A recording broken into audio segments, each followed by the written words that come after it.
जय हिंद दोस्तों, स्वागत करता हूं आप सभी का आपके अपने YouTube चैनल लर्नर्स हब में। तो चलिए दोस्तों स्टार्ट करते हैं इस वीडियो को। आज का टॉपिक रहने वाला है हिस्ट्री चैप्टर 2 के जितने सारे क्वेश्चन बनेंगे आज उन सभी को हम लोग कंप्लीट करेंगे। तो चलिए दोस्तों स्टार्ट करते हैं बिना देरी के। यदि आप चैप्टर 1 का वीडियो देखना चाहते हैं, यानी चैप्टर 1 से बनने वाले जितने भी क्वेश्चन और आंसर होंगे उसका वीडियो देखना चाहते हैं तो प्लेलिस्ट में आपको वीडियो मिल जाएगा, आप वहाँ जाकर इस वीडियो के देख सकते हैं। तो चलिए अब चैप्टर 2 के हम लोग वीडियो को स्टार्ट करते हैं। तो फर्स्ट क्वेश्चन क्या रहने वाला है, निम्नलिखित में से कौन सा सही है। इसमें देखिए कि पूछ रहा है कि निम्नलिखित में से कौन सा सही है। पहला क्या है, भीमबेटका नर्मदा नदी के पास है। तो देखिए भीमबेटका जो है नर्मदा नदी के ही पास है, तो इससे ही पता चलता है कि ऑप्शन ए ही सही होना चाहिए। आगे देख लेते हैं हम लोग। सांची स्तूप चंबल नदी के घाट पर स्थित है, ऐसी कोई बात नहीं है। और फिर क्या, पांडुलीना गुफा मंदिर नर्मदा नदी के घाट में स्थित है। अमरावती स्तूप गोदावरी नदी के घाट में स्थित है। तो इसका ऑप्शन ए जाएगा क्योंकि भीमबेटका जो है नर्मदा नदी के पास है। ठीक है, और आगे हम लोग चलते हैं नेक्स्ट क्वेश्चन की ओर। उससे पहले हम लोग इसके बारे में कुछ जान लेते हैं एक्स्ट्रा चीज़।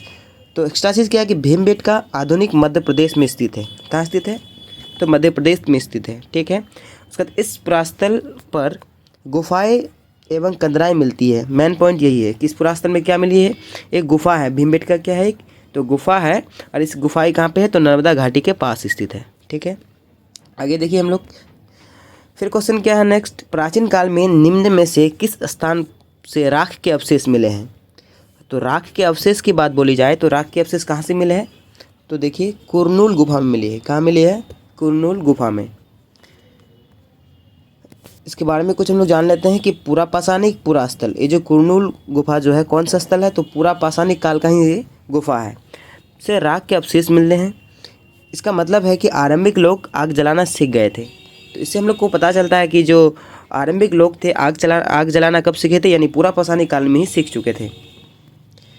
नेक्स्ट क्वेश्चन है हमारा, मानव इतिहास की लगभग 99% कहानी किस काल से घटित हुई है। बहुत ही वीवीआई क्वेश्चन है, अक्सर एग्जाम में पूछ दिया जाता है इस क्वेश्चन को। तो ध्यान से देखिएगा इस क्वेश्चन को कि 99% कहानी किस काल से स्थित है, घटित है। तो इसका आंसर हो जाएगा आपका पूरा पाषाण काल से।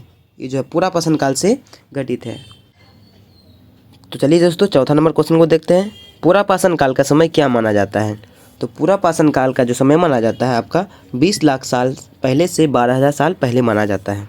इसको हम लोग आगे देखते हैं, बहुत बढ़िया तरीक़ा से इसको समझते हैं कि जो आरंभ काल को जो है पुरातत्वविदों ने पूरा पाषाण काल नाम दिया। कौन सा काल नाम दिया, तो पूरा पाषाण काल नाम दिया। और ये जो है दो शब्द से, यानी पूरा जिसको प्राचीन कहते हैं और पाषाण यानी पत्थर। पाषाण का मतलब क्या होता है, पत्थर होता है। तथा यह नाम पूरा स्थलों से प्राप्त पत्थर के औजारों के महत्व को बताता है। पूरा पाषाण काल 20 लाख साल पहले से 12,000 साल पहले के दौरान माना जाता है, जो मैंने पहले ही बताया।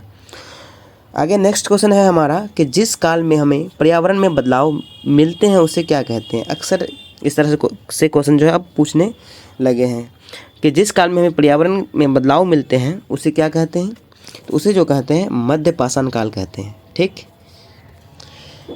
देखिए पूरा पाषाण काल को 3 भागों में विभाजित किया जाता है। 3 भागों में कौन कौन से, तो एक हो जाएगा आपका आरंभिक, फिर मध्य, उसके बाद है उत्तर पाषाण काल। जिस काल में हमें पर्यावरण में बदलाव मिले हैं वो है आपको मेसोलिथ यानी मध्य पाषाण। मध्य पाषाण को क्या कहा जाता है, मेसोलिथ भी कहा जाता है, इस बात को याद रखिएगा।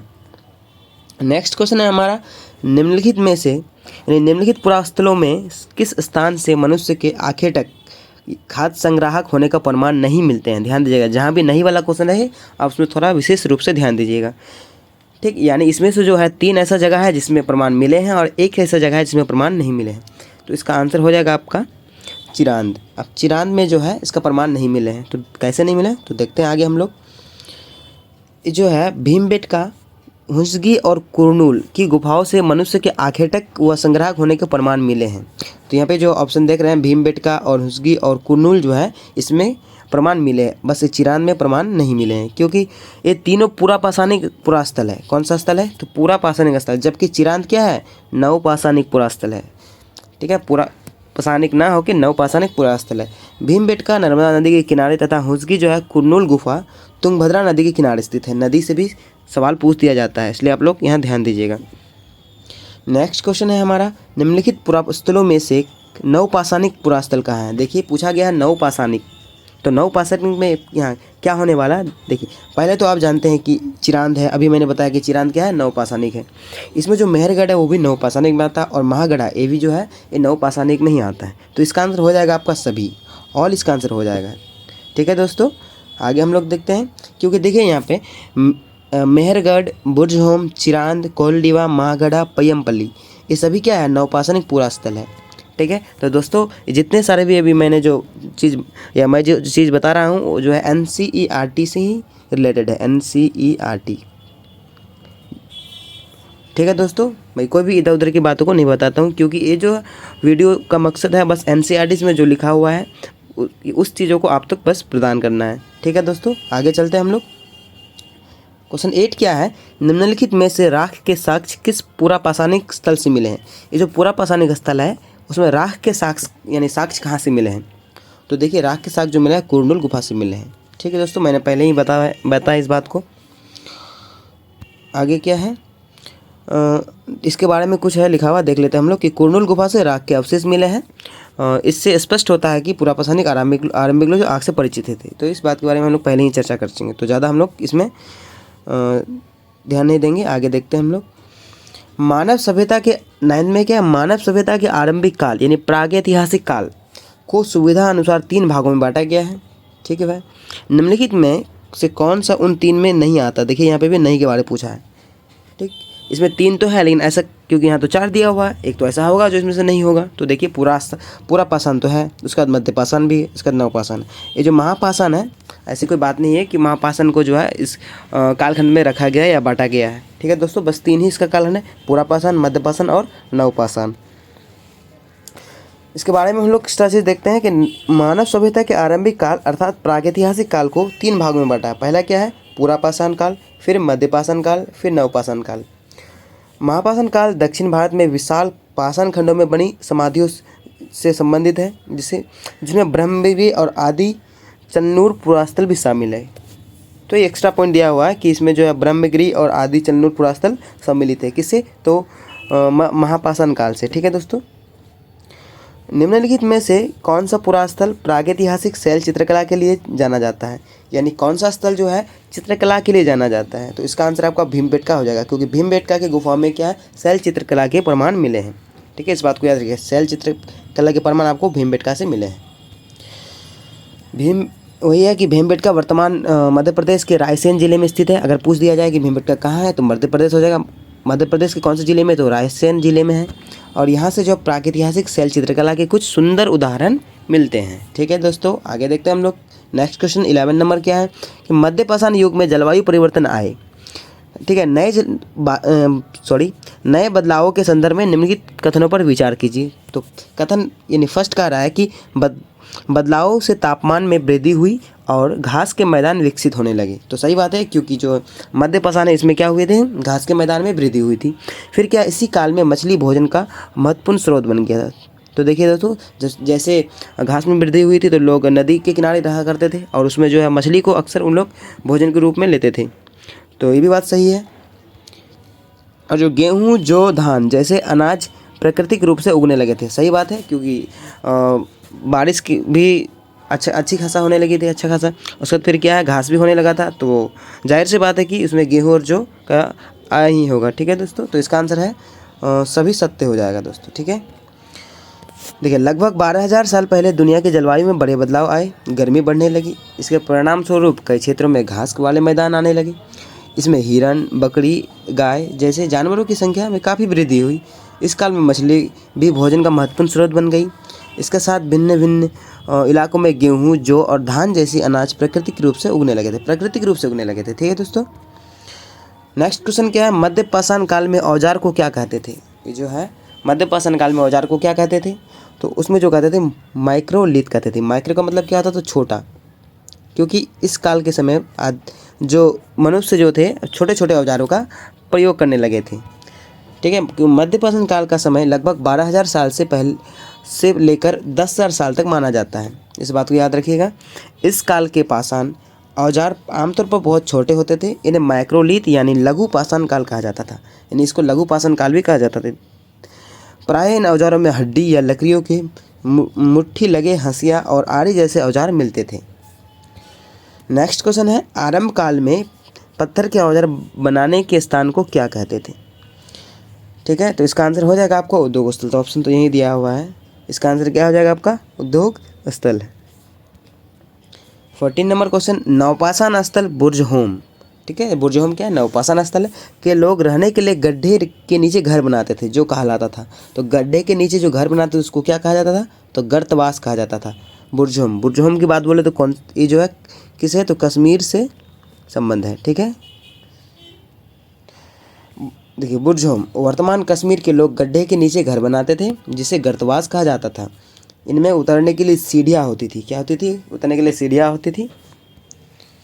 15 नंबर क्वेश्चन है, नवपाषाणिक पुरास्थल चिरांद किस राज्य में है? तो जो चिरांद की बात मैंने पहले कही थी, तो अगर राज्य की बात पूछे तो किस राज्य में है? तो अपना बिहार में है। ठीक है दोस्तों, बिहार में जो है चिरांद है। 16 नंबर क्वेश्चन, प्राचीन काल में ईरान जाने वाले सबसे महत्वपूर्ण रास्ते निम्न में से कौन से हो सकते हैं? तो ईरान जाने वाले रास्ते कौन से हो सकते थे? तो देखिए इसका आंसर हो जाएगा आपका मेहरगढ़, क्योंकि मेहरगढ़ के ही रास्ते से कहा जाते थे ईरान जाते थे। मेहरगढ़ आधुनिक पाकिस्तान में ईरान जाने वाले रास्ते में बोलन दर्रे, अगर पूछा कौन से दर्रे से, तो बोलन दर्रे के पास स्थित एक हरा भरा समतल स्थल था। ठीक है, वहीं से क्या करते थे? प्राचीन में ईरान जाने वाले सबसे महत्वपूर्ण रास्ते थे।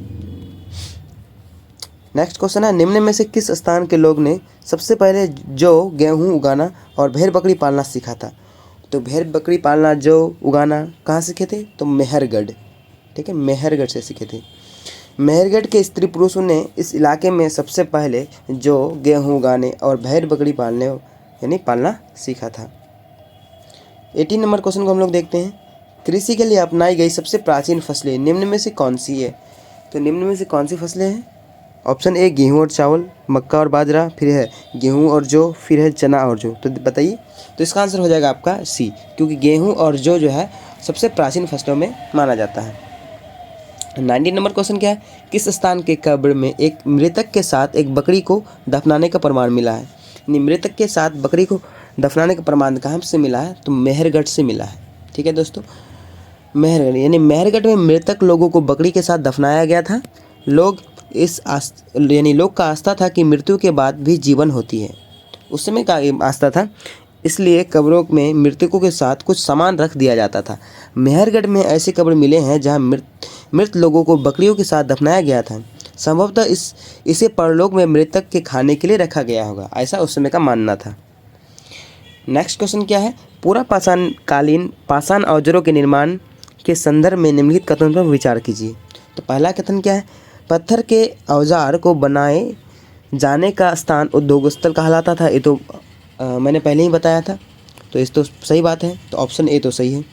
फिर 2 देखते हैं, पत्थर के इन औजारों के निर्माण में प्रयोग की जाने वाली तकनीक को दबाव सल्क तकनीक कहा जाता था। तो सही बात है, क्योंकि प्रेशर करके ही जो है इसको बनाया जाता था, तो इसको हम लोग प्रेशर फ्लैकिंग या दबाव सल्क तकनीक कहते थे। ठीक, ऑप्शन 2 इसका आंसर सही है। तो यानी दोनों इसका आंसर हो जाएगा। तो दोनों इसका आंसर है आपका नीचे की ओर, देखिए 1 और 2 दोनों। ठीक है, देखिए पूरा पाषाण काल में पत्थर के औजार बनाए जाने के स्थान को उद्योग स्थल कहा जाता था। क्या कहा जाता था? उद्योग स्थल कहा जाता था। पाषाण उपकरण निर्माण हेतु पत्थर से पत्थर टकराना कहा जाता था। इसमें एक पत्थर को हाथ में पकड़कर दूसरे पत्थर को हथौड़ी की तरह चोट करके सल्क निकाले जाते थे।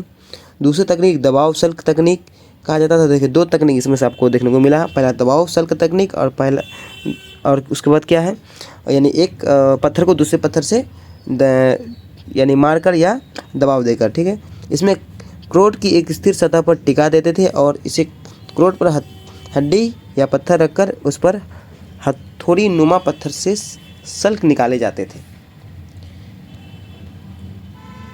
तो दोस्तों यहीं तक हमारा वीडियो था, वीडियो कंप्लीट हो चुका है। तो दोस्तों आई होप वीडियो आपको ज़रूर पसंद आया होगा। इसी तरह के वीडियो के लिए हमारे यूट्यूब चैनल को ज़रूर सब्सक्राइब करें, अपना प्यार बनाए रखें। तो दोस्तों चलिए मिलते हैं फिर अपने नेक्स्ट वीडियो के साथ। हमारा नेक्स्ट वीडियो रहने वाला है NCERT हिस्ट्री क्लास 6 का चैप्टर थर्ड में जितने सारे क्वेश्चन बनेंगे हम लोग उनको भी क्लियर करेंगे। तो ऐसे ही एक एक करके हम लोग क्लास 6 को कंप्लीट करेंगे, उसके बाद क्लास 7 को, फिर क्लास 8 को। तो चलिए दोस्तों मिलते हैं फिर। जय हिंद।